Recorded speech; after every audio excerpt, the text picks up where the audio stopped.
questa mattina potrebbe essere l'ultima che passeremo qua.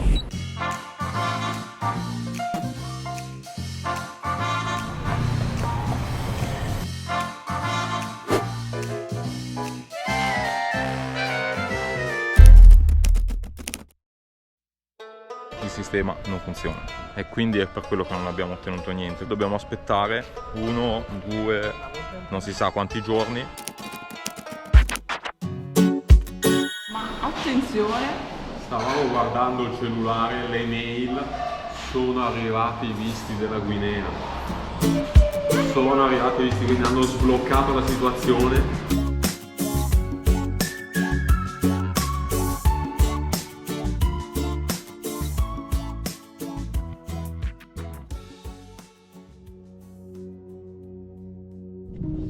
Qua veniamo accolti da Pierre che ci spiega che cosa sono queste cose, sono veramente super interessanti. Questi sono appunto dei granai che erano stati costruiti qui in tempi antichi, quando tutto il villaggio, che era costruito su un terreno di conchiglie, era costruito di paglia. Questa paglia poteva incendiarsi e di conseguenza poteva incendiarsi anche tutto il raccolto. Per questo gli abitanti avevano spostato i granai su queste palafitte che erano distanti dal villaggio, che vedete là dietro adesso costruito anche in cemento. In questo modo riuscivano a preservarlo nei momenti in cui ci potevano essere appunto degli incendi. Ogni famiglia aveva 2 o 3 granai. E la cosa interessante è che, ci si potrebbe domandare, non si rubavano il raccolto degli altri? In realtà no, erano altri tempi certamente, ma c'era grande solidarietà tra le persone che vivevano in questo granaio, non c'era bisogno di rubare, anzi, se qualcuno non aveva a sufficienza per mangiare, c'era qualcuno che glielo dava. I granchi, che adesso sono spariti tutti perché li abbiamo spaventati, ci dicono che vengono utilizzati per la pesca. Quindi sono importanti anche i granchi. Però qua guardate, ci sono tutti i resti delle palafitte che una volta erano tutti granai.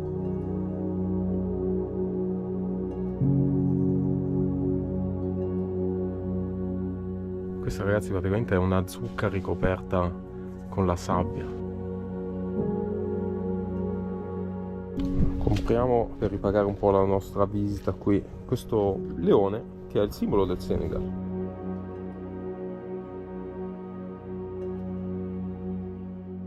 E qui capiamo anche bene un po' come funziona qui. Vengono messi questi strati di ostriche, di conchiglie, uno sopra l'altro, vengono anche livellati. Sopra questo, che è fondamentalmente la parte di fango che rimane quando c'è la bassa marea. Viene creato il suolo dove è possibile camminare, o dove in questo caso si possono mettere anche i negozi perché vendono l'artigianato locale.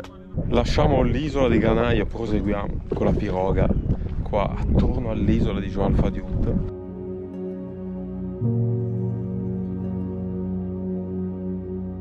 Quindi per geolocalizzarci, là abbiamo il cimitero, questa è l'isola dove c'era il granaio, che è completamente scollegata dal resto delle isole. Ragazzi, qua dice che l'acqua si sta abbassando, sta arrivando la bassa marea, e quando c'è la bassa marea qui la piroga non può passare. Guardate dov'è l'isola e noi dobbiamo arrivare là in fondo, ma dato che qua è veramente, ormai la marea è bassa, non si riesce molto ad andare avanti con la piroga. Ci siamo avvicinati alla bocca di questa baia, dove si possono vedere le onde dell'oceano là in fondo, e là su quell'altro isolotto, proprio tra noi e l'oceano, un sacco di cormorani anche. Nel frattempo asciugherò un po' d'acqua qua, si sa mai. Ci ha detto che il motore che stiamo sentendo è quello di quella barca, che di fatto è la guardia costiera, che controlla qui tutta la parte di costa, soprattutto per la pesca illegale delle tartarughe e per la preservazione di alcune zone dove non si può più pescare. Lucia ha detto: ma secondo noi adesso andiamo a camminare perché qua la bassa marea è arrivata.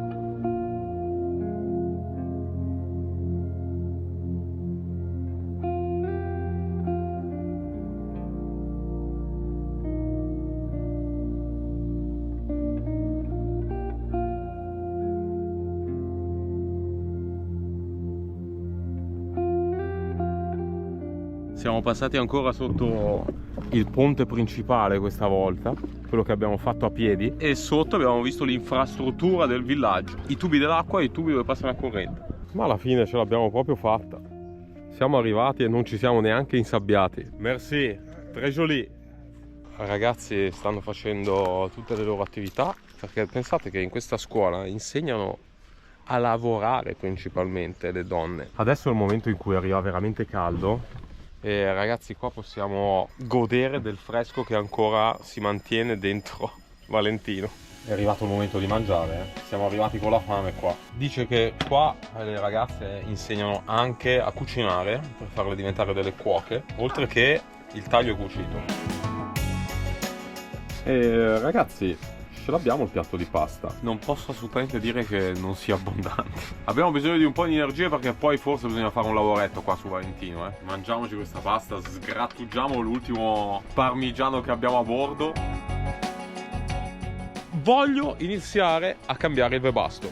È un lavoro che sulla carta dovrebbe essere abbastanza semplice, ma certamente ci saranno delle sorprese in serbo. E le sorprese ci saranno, però mi sono dimenticato qua nel video di ringraziare Katia e Federico, che sono questi due amici italiani che vivono a Dakar, che mi hanno portato il webasto di ricambio. Sono stati gentilissimi, io gliel'ho spedito a casa e loro erano a casa per le vacanze e sono tornati e me l'hanno portato. Grazie, grazie di cuore, siete stati veramente gentilissimi, fondamentali, grazie del corazon. Ci rivediamo presto. Ciao, adesso proseguiamo con il montaggio. Mettiamoci al lavoro.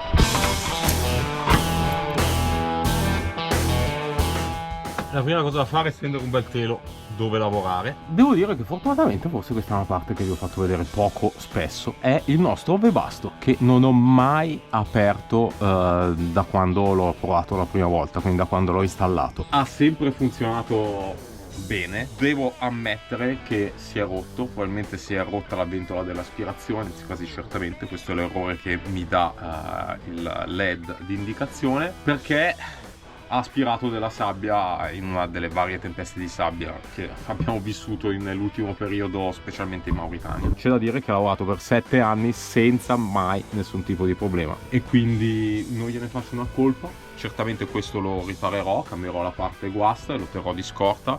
Intanto installo quello nuovo. È una parte che pensavo inizialmente fosse soggetta a più manutenzione, quindi l'ho fatto tutto abbastanza facilmente smontabile. Certo, sono passati 7 anni da quando l'abbiamo smontato l'ultima volta. Avevo costruito questa scatola in acciaio inox per proteggere il motore. Questo è lo stato del webasto dopo 7 anni di deserti, foreste, ghiacciai.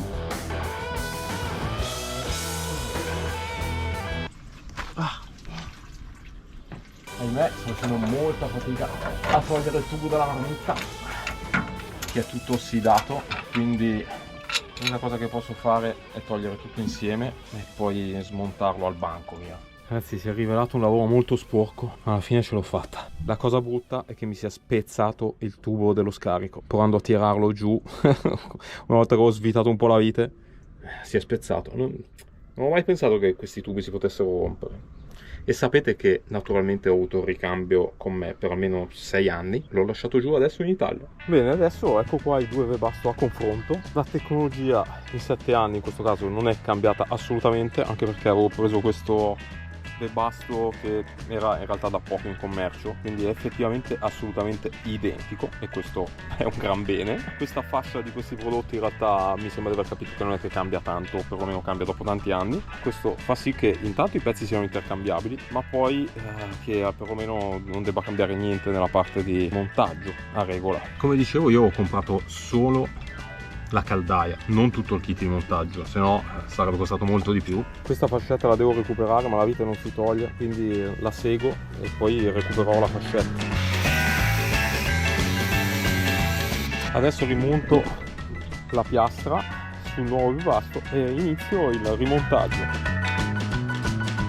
Bene ragazzi, stava diventando buio, quindi ho fatto un po' rapido. Ho rimontato il webasto e ho modificato l'uscita della marmitta. Invertendola la faccio uscire da quest'altra parte e in questo modo riesco a recuperare il tubo, viceversa non ce l'avrei. Il montaggio in realtà è stato più semplice dello smontaggio, devo mettere un po' di fascette ma più o meno ho finito. Adesso quello che faccio è provarlo. provo a vedere di accenderlo e vedere cosa succede. Ragazzi, ho attivato la caldaia, è già partita. Pensavo andasse in blocco perlomeno una volta per via del fatto che ho svuotato il diesel, però in realtà è partita subito. Sento che fa il solito rumore, non c'è più rumore per cui l'abbiamo cambiata in realtà. Non pensavo di finire, in realtà non ho ancora proprio finito, devo chiudere la scatola e mettere le fascette, però in realtà il lavoro è fatto. Devo sistemare per bene il vecchio webasto per recuperarlo. La orbita adesso qui invece prima era un po' più protetta qua dietro, però vabbè, insomma, come soluzione temporanea direi che non va neanche male. Devo fare un po' di spurgo nell'impianto, però sembra funzionare tutto. Adesso un'altra delle priorità che ho è mettere via abbastanza velocemente, perché tra un po' arrivano le zanzare e qua è meglio non farsi fungere le zanzare.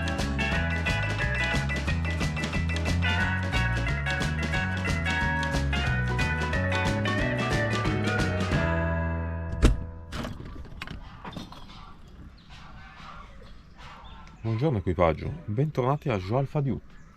Stanno arrivando le ragazze che vanno a scuola. Ieri ho infilato qua dentro il nostro webasto, devo certamente sistemarlo un po' meglio. Ci prepariamo a lasciare questo magnifico posto, siamo stati veramente bene, abbiamo fatto un bellissimo giro ieri a Joal con la piroga. Adesso è il momento di andare verso sud, in realtà in luoghi dove non siamo ancora mai passati. Inizia una nuova fase del viaggio vera e propria.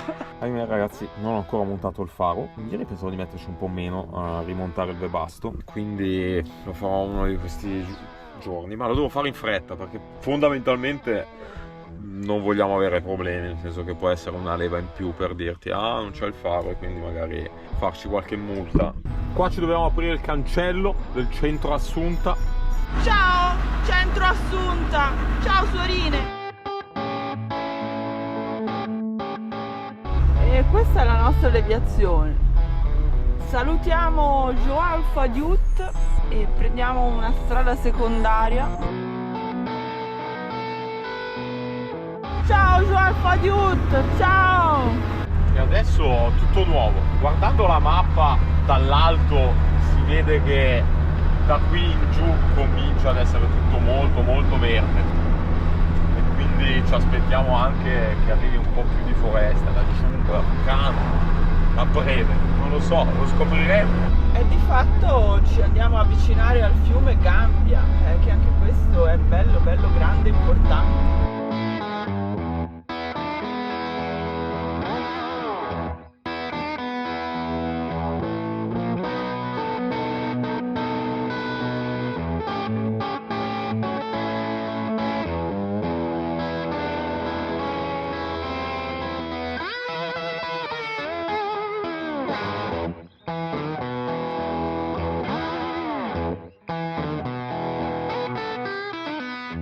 Qui bisogna stare un po' attenti perché ci sono mucche al pascolo a bordo strada e anche asinelli. E c'è la vegetazione un po' alta e si mimetizzano.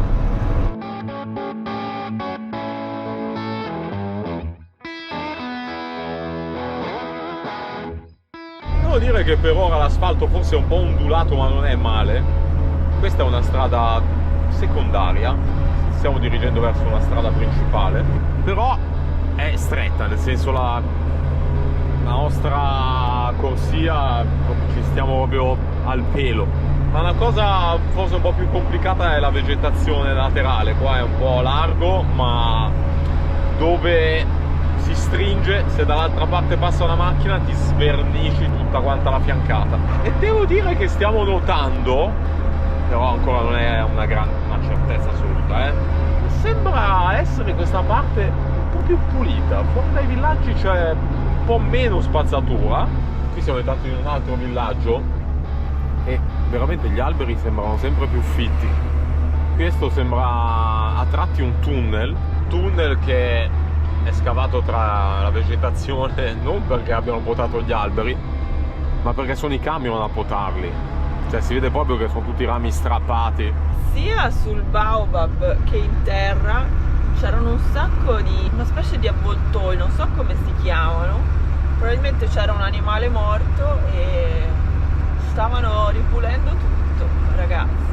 Ci vogliono anche loro per tenere sotto controllo anche le malattie dovute appunto agli animali che muoiono.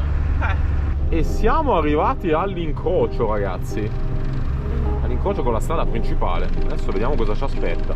E qua effettivamente passano bus, camion, c'è più traffico. E qua i camion carichi ci sono, ma anche i pullman.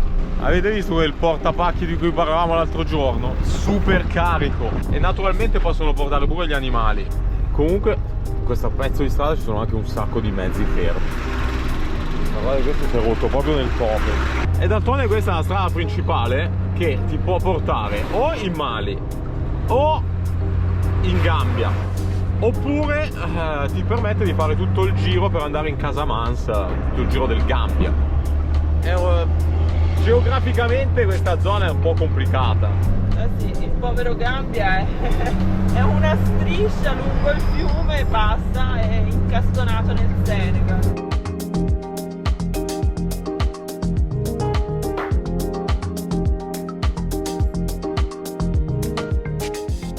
Se vuoi comprarti un pacco gigante di sale, devi venire qua.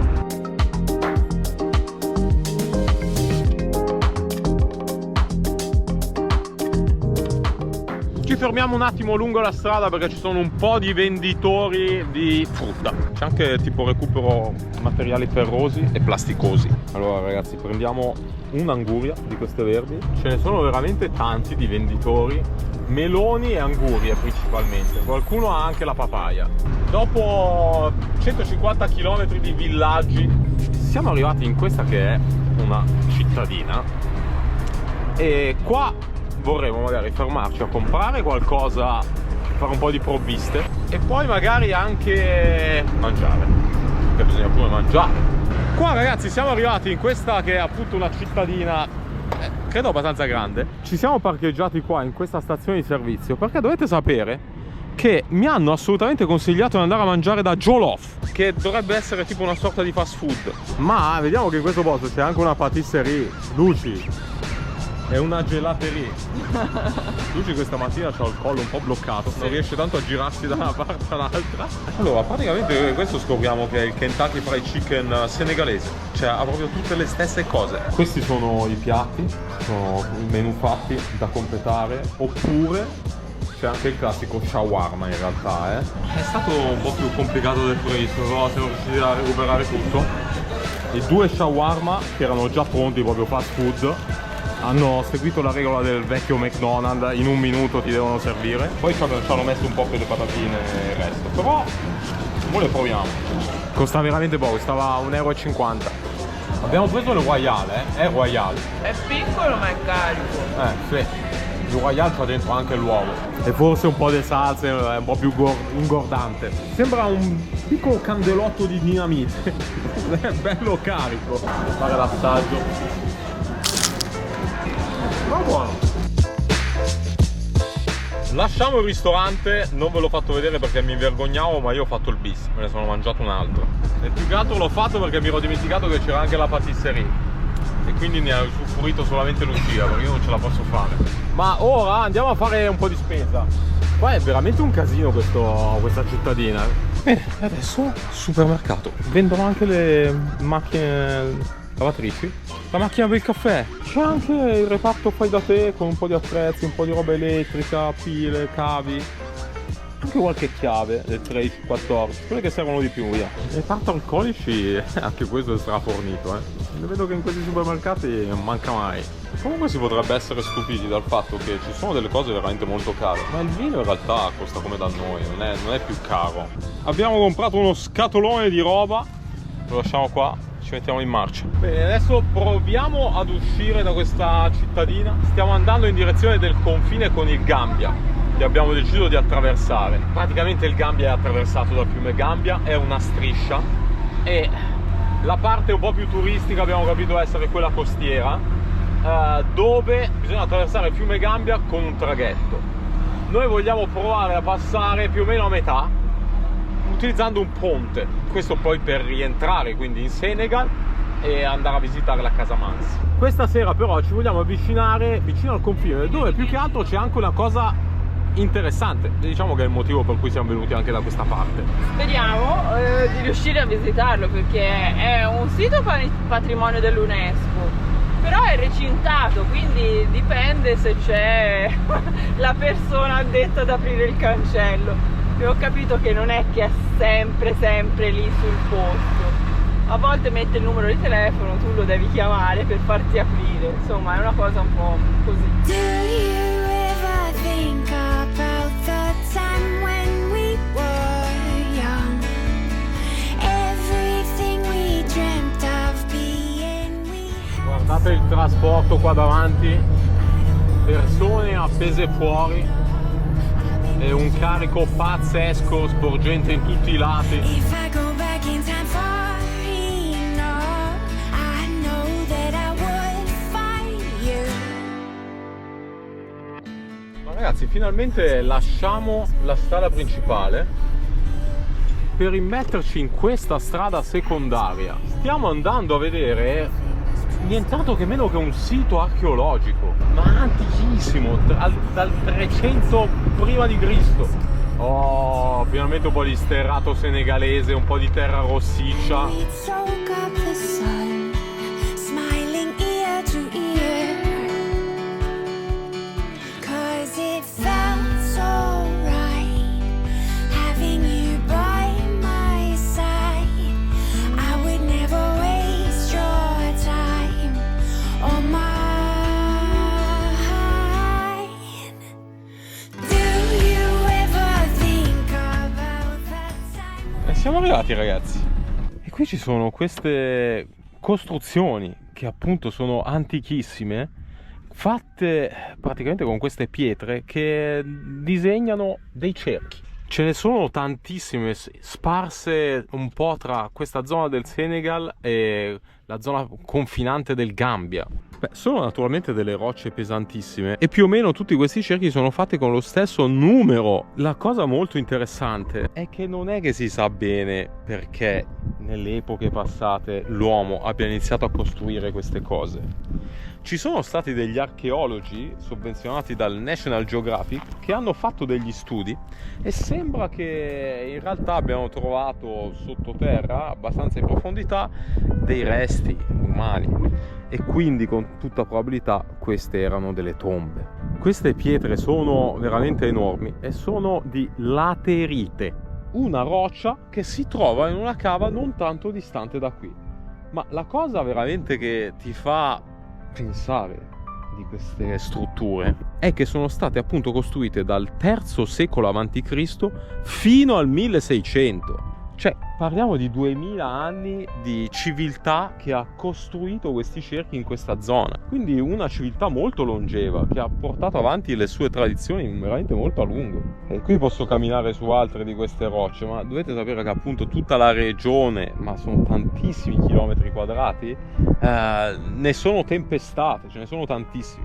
Non tanto lontano c'è un altro sito archeologico dove ce ne sono altri. Abbiamo deciso di proseguire su questa strada perché vorremmo provare a vedere se riusciamo a raggiungere oggi l'altro sito archeologico, ma la cosa preoccupante è che qua vediamo sulla mappa un fiume decisamente importante, un corso d'acqua, è un terrapieno pazzesco.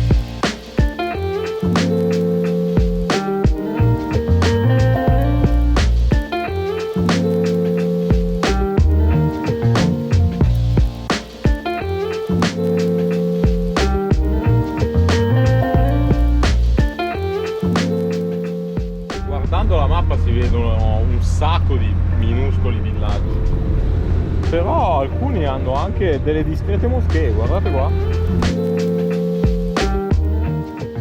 Allora, la strada principale va da un'altra parte, noi dobbiamo prendere una secondaria che passa da questo paesino, però non sembra molto battuta questa strada, a parte i carrettini con gli asini. Speriamo sia transitabile anche da Valentino.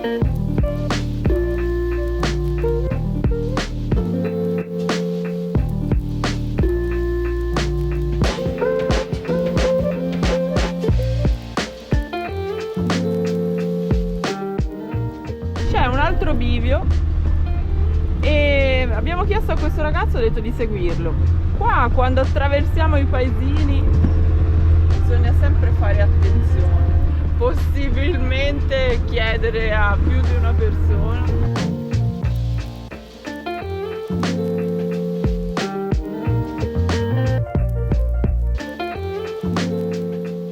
Fa sempre più impervia, stretta, non lo so, mi sembra incredibile. È una strada da motorini. È una strada da motorini.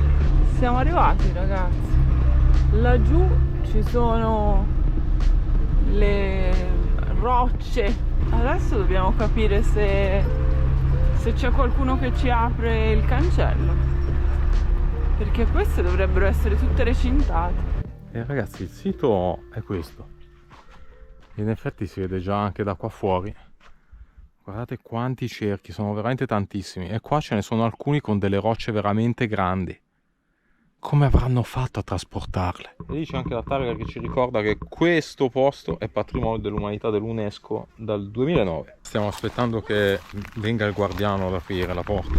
E nel frattempo sono arrivati un po' di bambini. E prima mi dicono di accenderla, poi scappano tutti. Qu'est-ce que tu dois faire? Bene ragazzi, eccoci qua.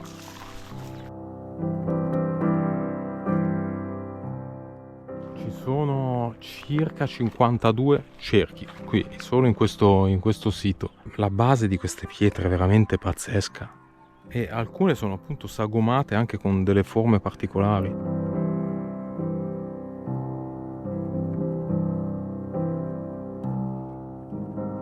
La cava di questa pietra vulcanica si trova a circa 1 chilometro da qui e quindi con tutta probabilità il trasporto è avvenuto facendole rotolare. È l'unico modo con cui possono aver portato qua queste pietre pazzesche.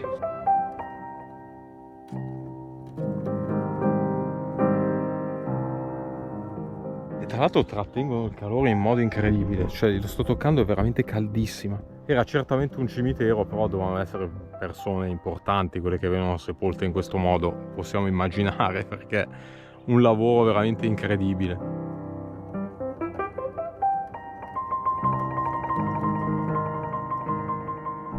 Usciamo dal parcheggio del sito dell'UNESCO. Diciamo che non è molto conservato, però vabbè, i megaliti sono lì da secoli e secoli, quindi nessuno li sposta. Facciamo un pochino di strada, il sole sta calando, ci allontaniamo un po' dal paese e cerchiamo un posticino per la notte. Bene, siamo arrivati qua, siamo tra i campi, praticamente siamo tra il villaggio dove c'è il sito archeologico e l'altro villaggio che abbiamo attraversato, che è là avanti, saranno 3 km, si vede l'antenna dei cellulari là in fondo.